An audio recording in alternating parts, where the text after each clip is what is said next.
Olá pessoal da OPD Concursos, Operadores do Direito, quem vos fala é Alexander Kellner e eu venho com mais uma questão do 19º exame de Filosofia para a gente tentar resolver e trata-se de uma de minhas grandes apostas no que tange especificamente a Immanuel Kant. É um autor que aparece sucessivamente, né? E ele é inclusive o autor no qual a gente fundamenta a ideia de virada kantiana, né? Uma reaproximação entre o direito e a moral de Kant, né? Uma reaproximação entre as noções do iluminismo, do antropocentrismo, né? O homem se inserindo então no meio, né? E como consequência disso a gente tem vetores axiológicos, a exemplo do princípio da dignidade da pessoa humana esculpido na Constituição, né? Muito bem. Então a questão 12 do último exame. Segundo o filósofo Immanuel Kant, em sua obra Fundamentação da Metafísica dos Costumes, a ideia de dignidade humana é entendida. Então, a gente percebe que se trata de uma questão que se refere especificamente à obra Metafísica dos Costumes. Letra A. Como qualidade própria de todo ser vivo, que é capaz de sentir dor e prazer, isto é, característica de todo ser ciente, né? Em parte, a gente percebe que dignidade humana, sim, é uma característica do homem. Agora vocês percebem que a assertiva versa sobre qualidade própria de todo e ser vivo. Nós temos diversos seres vivos que não são detentores de dignidade da pessoa humana, de dignidade humana, pois não são humanos. Por essa razão, fica complicado você marcar a letra A. Letra B. Quando menos de uma mesma espécie podem ser considerados como equivalentes e, portanto, iguais e plenamente cooperantes se eles possuem dignidade, né? Essa ideia de cooperantes não é a ideia do que Kant prevê a respeito de dignidade. Letra C.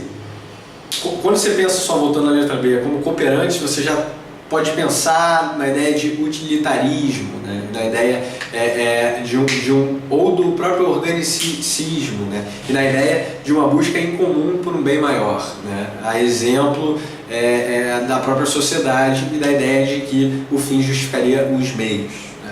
Letra C. Como valor jurídico que se atribui às pessoas como característica de sua condição de sujeitos de direitos, né? Na verdade, a gente percebe que não é essa a relação que Kant faz a respeito da dignidade humana, né? E letra D.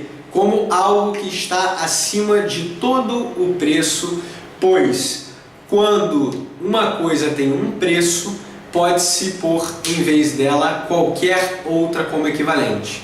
Mas quando uma coisa está acima de todo o preço e, portanto, não permite equivalência, ela, então, teria dignidade.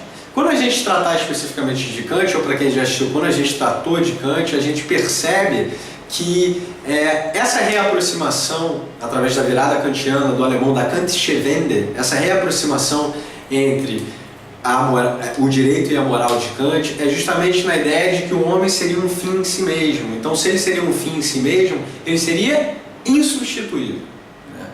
Então, essa ideia, né, essa analogia a respeito do preço, né, não existe preço a ser atribuído ao homem.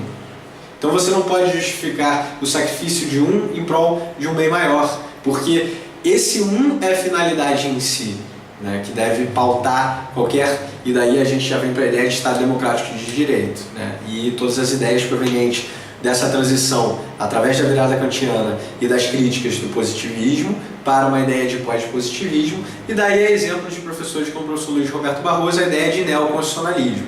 E daí você vai ter, com base nesse vetor axiológico de princípio da dignidade da pessoa humana, você tem, através dos ensinamentos de Ronald Dworkin e agora na diferenciação entre Dworkin e Robert Alexis pensa como esses princípios, a exemplo do princípio da dignidade da pessoa humana, como um vetor axiológico que traduz a ideia de mandados de otimização, né?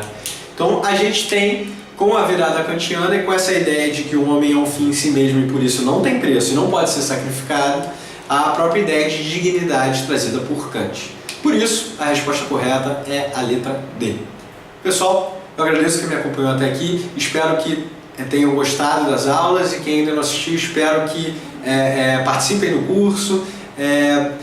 Como ressaltei de forma bem objetiva, eu viso buscar e passar a vocês o que foi cobrado de filosofia em exames anteriores para tentar otimizar. Kant é uma grande aposta, você precisa saber isso, até para você entender constitucionalização do direito civil, direito administrativo, né? A constitucionalização do direito em si. Um grande abraço e aguardo vocês.